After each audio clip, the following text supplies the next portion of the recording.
बिस्मिल्लाहिर्रहमानिर्रहीम, अस्सलाम वालेकुम। मैं हूं मोहम्मद जुनैद हलीम। नाज़रीन, उम्मीद है आप सब खैरियत से होंगे। नाज़रीन, सबसे पहले जो आज की खबर है वो ये है पाकिस्तान आर्मी टीम स्पिरिट मुकाबले, जिसका इख्तिताम 9 फरवरी को यानी कि कल हो चुका था। फील्ड मार्शल आसिम मुनीर ने यहां पर दौरा किया, जवानों के हौसले को सराहा और पाकिस्तान समेत 19 ममालिक की टीमें इस मुकाबले का हिस्सा थीं। किन किन सलाहियतों का मुजाहरा इन जवानों की तरफ से किया गया है, उसका अमली मुजाहरा आपके साथ शेयर करेंगे और उसका अहवाल आपके साथ शेयर करेंगे। फिर आपको बताएंगे कि सऊदी अरब में डिफेंस शो और वहां पर पाकिस्तानी पवेलियन तवज्जो का मरकज बनी रही। पाकिस्तान के शाहकार, पाकिस्तान के लड़ाका तैयारे JF-17 थंडर की धूम तो पहले ही थी, लेकिन एक और सरप्राइज दिया है पाकिस्तानी डिफेंस फोर्सेस ने, जब उनके हाइपरसोनिक मिसाइल सिस्टम स्मैश ने सबको हैरत में मुब्तला कर दिया है। जिस तरह का अमली मुजाहरा और जिस तरह की उसकी कैपेबिलिटीज हैं, जो खुसूसियात उसके अंदर मौजूद हैं, ये सब कुछ आपके साथ शेयर करेंगे आज की वीडियो में। और फिर आपको बताएंगे एक बड़ी पेशरफ्त कहा जा रहा है दुनिया क्रिकेट के अंदर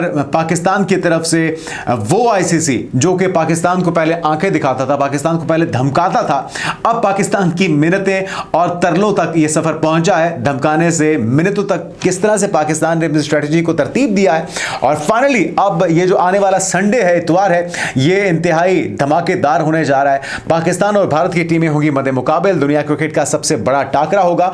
और फाइनली पाकिस्तान ने अपनी शराइत पर ICC को, जय शाह को, BCCI को घुटने टेकने पर मजबूर कर दिया। ICC के नुमाइंदगान पाकिस्तान पहुंचे, BCB के चेयरमैन पाकिस्तान पहुंचे, UAE के क्रिकेट बोर्ड के सरबराहों ने पाकिस्तान से राब्ता किया, पाकिस्तान को रिक्वेस्ट की, श्रीलंका की हुकूमत ने पाकिस्तान से रिक्वेस्ट की और फिर फाइनली पाकिस्तान ने उन तमाम दोस्त ममालिक जिनके असर रसूख को इस्तेमाल किया जा रहा था, क्योंकि दिन में तारे नजर आ गए थे ICC को, जो भारी माली नुकसान हो रहा था, उससे फाइनली पाकिस्तान ने न सिर्फ ICC को बचाया बल्कि जो जेंटलमैन गेम की स्पिरिट है उसको बहाल करते हुए पाकिस्तान और भारत के मैच को खेलने का फैसला पाकिस्तान ने कर लिया है। और हम उम्मीद करते हैं कि इस बार जो सबक पाकिस्तान ने सिखाया BCCI को या जय शाह को, इसे याद रखा जाएगा और आइंदा खेल से खिलवाड़ के सिलसिले को बंद किया जाएगा।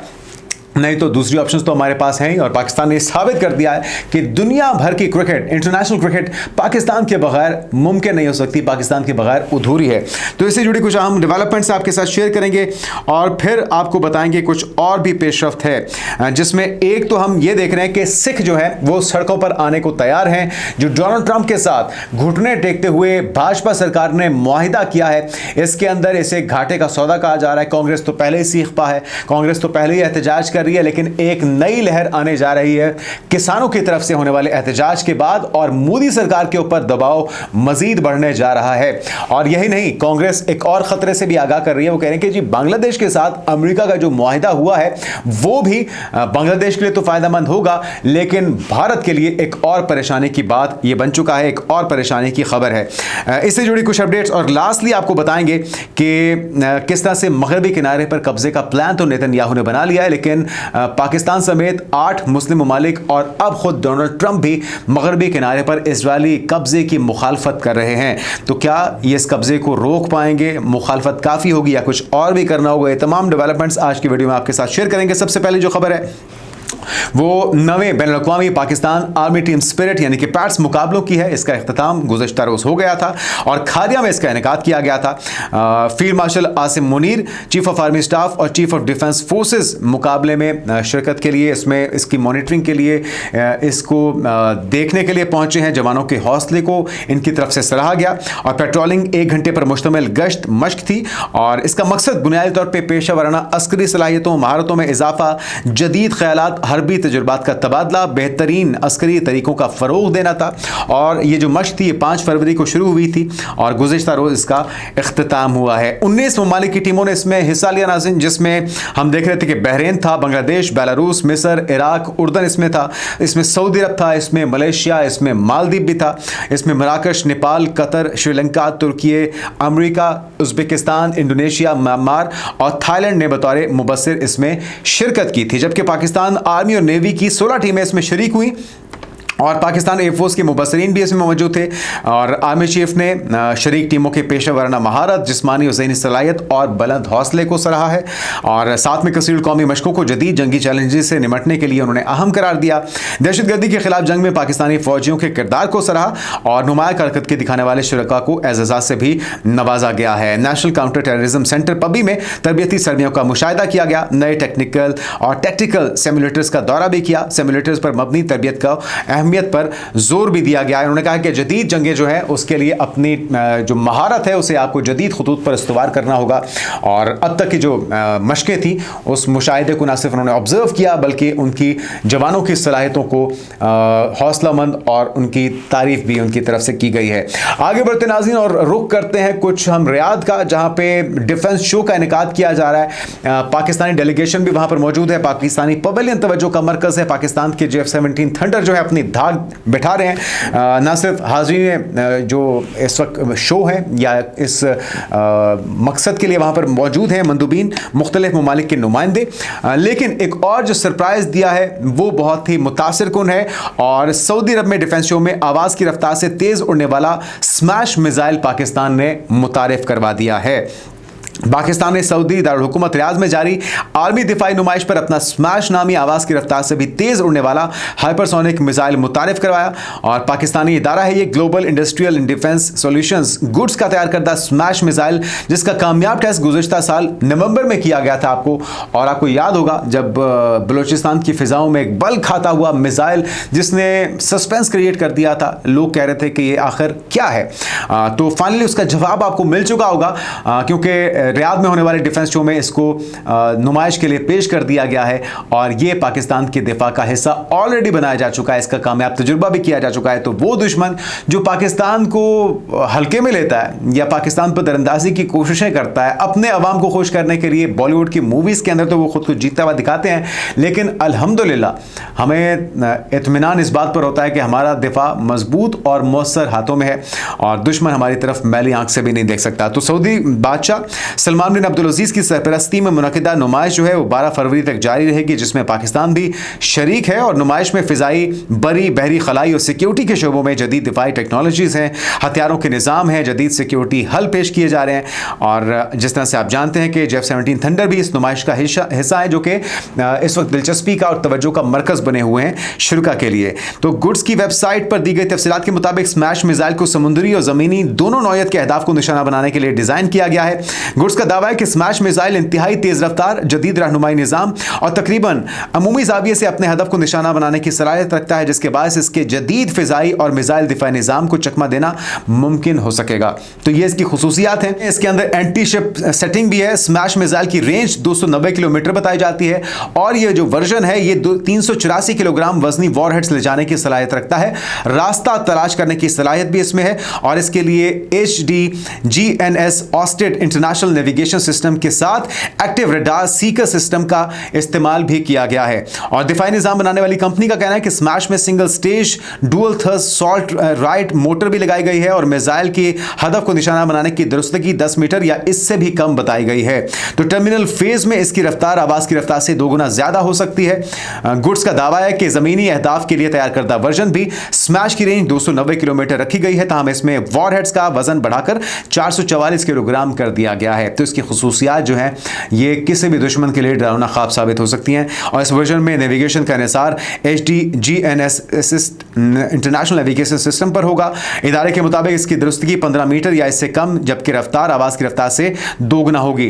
दिफाई माहिरीन के मुताबिक मशरक़ वुस्ता और दीगर खित्तों में तवील फासले तक दुरुस्त हमला करने वाले हथियारों की तलब में इजाफा हो रहा है और स्मैश मिसाइल को ऐसे ही हसास और ख़तरनाक माहौल में एक मौसर हथियार के तौर पर पेश किया जा रहा है। तो मुबारकबाद तमाम इंजीनियर्स को, माहिरीन को, हमारे जवानों को और फील्ड मार्शल को, जिनकी काविशों से, जिनकी सुपरविजन से पाकिस्तान ये तमाम संग मील अबूर कर रहा है और दुश्मनों के इरादे खाक में मिला रहा है। आगे बढ़ते नाज़रीन और खेल के मैदान से अहम खबर है और ये एक बड़ी पेशरफ्त कहा जा रहा है। पहले धमकियाँ दी जाती थी, आंखें दिखाई जाती थी, कहा जाता था कि हम हाथ नहीं मिलाएंगे, हमें भी कोई शौक नहीं आपसे हाथ मिलाने का, लेकिन फाइनली पाकिस्तान ने घुटने टेकने पर मजबूर कर दिया है BCCI को और आईसीसी को और जयशाह को, और अब मिन्नतों के लिए आईसीसी के नुमाइंदे को पाकिस्तान भेजा गया। बीसीबी के चेयरमैन पाकिस्तान पहुंचे, यूएई की गवर्नमेंट ने, यूएई की जो क्रिकेट बोर्ड है उनके सरबराह की तरफ से राब्ता हुआ, श्रीलंकन हुकूमत की तरफ से हुकूमती सतह पर राब्ते हुए, और फाइनली शहबाज शरीफ की तरफ से, वज़ीर आज़म पाकिस्तान की तरफ से, पीसीबी की तरफ से जो स्पोर्ट्समैनशिप है उसका मुजाहरा किया गया है। और हम ये नहीं चाहते कतन कि खेल के साथ खिलवाड़ हो। ये रविश भारत ने शुरू की थी, लेकिन इसका इख्तिताम पाकिस्तान ने किया है, उनको सबक सिखाते हुए। और अब वो जो माली नुकसान हो रहा था, जो इनके ब्रॉडकास्टर्स इनसे नाराज थे और कह रहे थे कि जी हम आपको पेमेंट नहीं करेंगे, तो अब फाइनली पाकिस्तान ने इनकी हालत ज़ार पर तर्स खाते हुए अपनी शराइत पर, जिसमें सबसे पहला मुतालबा यह था कि हमें अपने लिए कुछ नहीं चाहिए, हमें ना तो जो आपकी माली इमदाद है, ये जो हमारा हिस्सा बनता है, जो हमारा हक है, हम आपसे वो भी नहीं मांग रहे अपने लिए, बल्कि हम बांग्लादेश के साथ इंसाफ चाहते हैं। बांग्लादेश के ऊपर किसी किस्म की सैंक्शन नहीं लगेगी, बांग्लादेश के ऊपर किसी किस्म की पाबंदी लगेगी, और जो रेवेन्यू है वो जितना हक बनता है वो एज इट इज बांग्लादेश को दिया जाएगा। जो उसका हिस्सा बनता है T20 वर्ल्ड कप का, वो बांग्लादेश को दिया जाएगा। और ये सारी वो शराइत थी, जिसके बाद बांग्लादेश की गवर्नमेंट की तरफ से, बांग्लादेश के जो क्रिकेट बोर्ड के सरबराह हैं उनकी तरफ से पाकिस्तान से रिक्वेस्ट की गई कि जी आप भारत के खिलाफ अपना मैच रूटीन के मुताबिक खेलिए, हमें अब ये जो सारी शराइत आपने कबूल करवाई हैं इसके बाद कोई एतराज़ या कोई शिकायत नहीं है। जिसके बाद फाइनली पाकिस्तान की तरफ से चेयरमैन पीसीबी मोहसिन नकवी साहब की तरफ से, वज़ीर आज़म पाकिस्तान की तरफ से, हुकूमत पाकिस्तान की तरफ से मैच खेलने का फैसला किया गया। तो हमारी बेस्ट विशेज़ हैं हमारी टीम के लिए।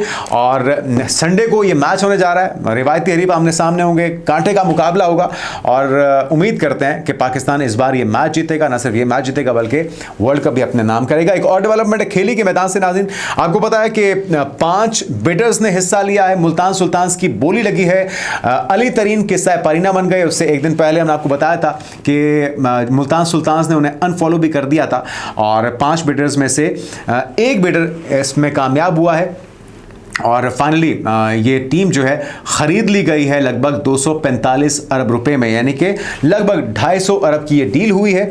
और घाटे का सौदा हुआ अली तरीन की तरफ से। अली तरीन हाथ धो बैठे एक बड़ी टीम के साथ भी। और मुल्तान के फैंस के लिए बुरी खबर यह है कि अब मुल्तान सुल्तान्स नहीं रही, बल्कि रावलपिंडी बन गई है। जी हाँ, नए खरीदने वाले मालिकान की तरफ से इसका नाम तब्दील कर दिया गया। माजी में जो कुछ हुआ सो हुआ, मुस्तकबिल में अगर मुल्तान के लिए कोई और टीम बनानी है तो उसके लिए पीसीबी को दोबारा से एफर्ट करनी होगी। पीएसएल की जो इंतजामिया है उन्हें एक और टीम इंट्रोड्यूस करवानी होगी, क्योंकि मुल्तान सुल्तान्स का नाम तब्दील करके रावलपिंडी में तब्दील कर दिया गया है। अब उसमें किसको शामिल किया जाता है, उसका तरीकाकार क्या होता है, उसे कौन लीड करता है, ये तो आने वाला वक्त बताएगा। लेकिन बहरहाल जो इस वक्त हम देख रहे हैं तब्दीली, उसके नतीजे में पीएसएल का इनेकाद शानदार होगा। 11वां एडिशन है और ये एक इंटरनेशनल इवेंट के तौर पर सामने आ चुका है। साथ ही नाज़रीन, बांग्लादेश से एक और खबर यह भी है कि बांग्लादेश में इंतखाबी मुहिम का वक्त हो चुका है खत्म, और अब 12 फरवरी को होने जा रहे हैं आम इंतखाबात, जिसमें जमात इस्लामी अगर हुकूमत में आती है तो यकीनी तौर पर पाकिस्तान के साथ ताल्लुकात मजीद बेहतर होंगे, मजीद गर्मजोशी बढ़ेगी। और या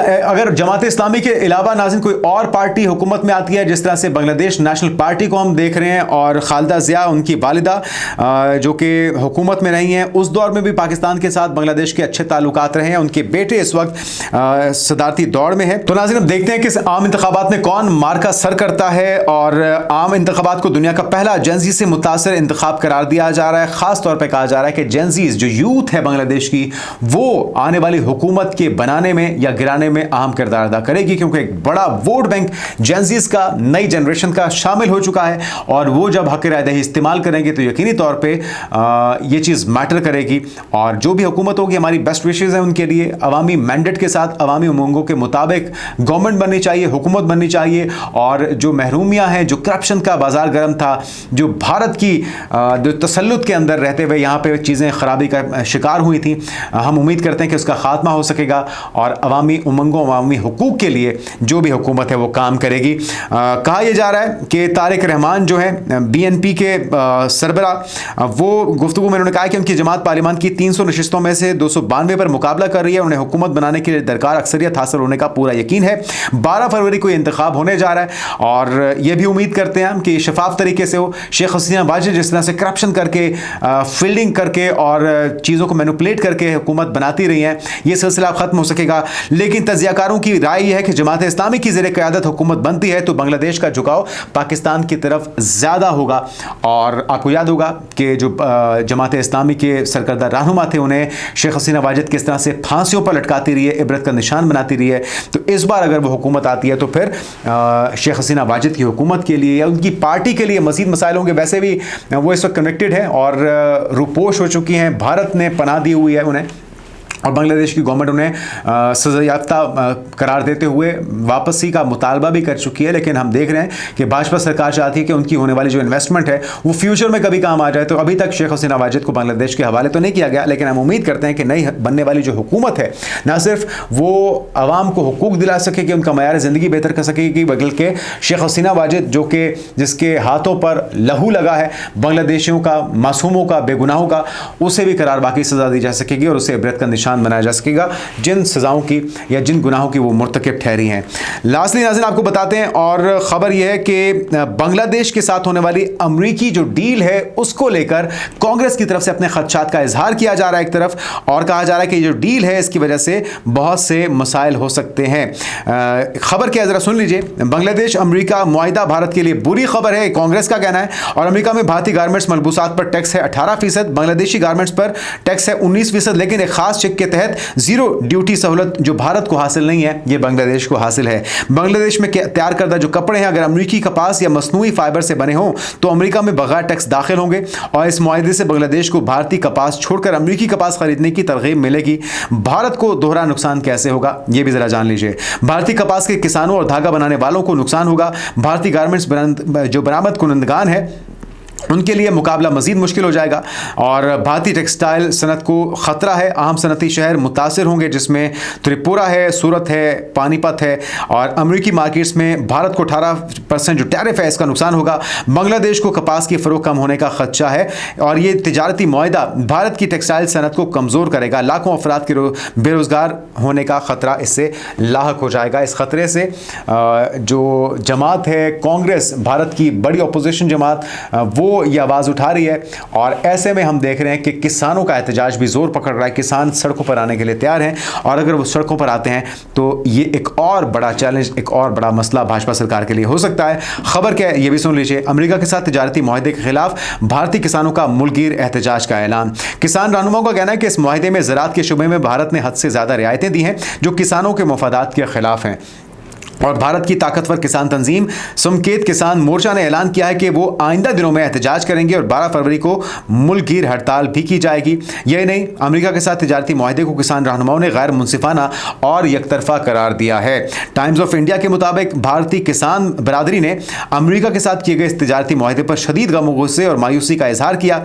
किसान तंजीमों ने मुआहदे को मोदी हुकूमत की नाअहली का मजहर करार देते हुए इसे अमेरिका के सामने सरेंडर करार दिया, और कहा कि यह मुआहदा भारत के ज़रिए शोबे पर दबाव में मजीद इजाफा करेगा। और तंजीमों ने खबरदार किया है कि अगर मौजूदा शराइत पर यह मुआहिदा दस्तखत हो गया तो मुल्क भर में शदीद एहतजाज किया जाएगा। किसान तंजीमों ने भारतीय वजीर तिजारत के इस्तीफे का मुतालबा भी किया है। तो ये पहले भी एहतजाज हुआ था, पहले भी घुटने टेकने पड़े थे भाजपा सरकार को। इस बार देखते हैं कि क्या रंग लाता है किसानों का एहतजाज, और क्या भाजपा सरकार का बोरिया बिस्तर लपेटने में यह मददगार साबित होता है या नहीं। लास्टली आपको खबर देते हैं, अमरीकी सदर ने मगरबी किनारे में इसराइली कब्जे की मुखालफत करती है, और पाकिस्तान समेत दीगर 8 ममालिक जो मुस्लिम ममालिक हैं वो तो पहले इस पे अपने तहफ़्फ़ुज़ात का इजहार कर चुके हैं। बहरहाल मीडिया क्या रिपोर्ट कर रहा है, व्हाइट हाउस के अहदेदार ने बताया कि सदर ट्रंप मगरबी किनारे पर इसराइली कब्जे की मुखालफत करते हैं। वो समझते हैं कि मगरबी किनारे में इस्तेहकाम से इसराइल महफूज रहेगा। इसमें भी वो फ़ायदा इसराइल का देख रहे हैं, लेकिन बहरहाल वो इसकी मुखालफत कर रहे हैं, और फ़लस्तीनी इलाकों में इस्तेहकाम ख़त्ते में अमन के लिए अमरीकी हदफ के मुताबिक है। बरतानवी हुकूमत की जानिब से भी मुतालबा किया जा रहा है, और उन्होंने कहा है कि मगरबी किनारे पर कब्जे को वुसअत देने के इसराइली काबीना के फैसले की मजम्मत करते हैं। फ़लस्तीन की जुग्राफियाई साख्त को एकतरफा तौर पर तब्दील करने की कोशिश नाकाबिल कबूल है, और बरतानवी हुकूमत का कहना है कि ऐसी कोई भी कोशिश बैनुल-अक़वामी क़वानीन से मुतसादम होगी। इसराइल से मुतालबा करते हैं कि वो इन फैसलों को फौरी तौर पर वापस ले। और उधर पाकिस्तान समेत 8 मुस्लिम ममालिक ने मकबूजा मगरबी किनारे में इसराइली इक़दामात की शदीद अल्फाज में मजम्मत की, और आलमी बरादरी से इसराइल को ख़तरनाक इक़दामात रोकने का मुतालबा किया जा रहा है। उम्मीद करते हैं इन मुतालबात पर अमल दरामद को भी यकीनी बनाया जा सकेगा। आने वाले दिनों की पेशरफ्त से आपको आगाह करते रहेंगे। अपना ख्याल रखिएगा। अल्लाह हाफ़िज़।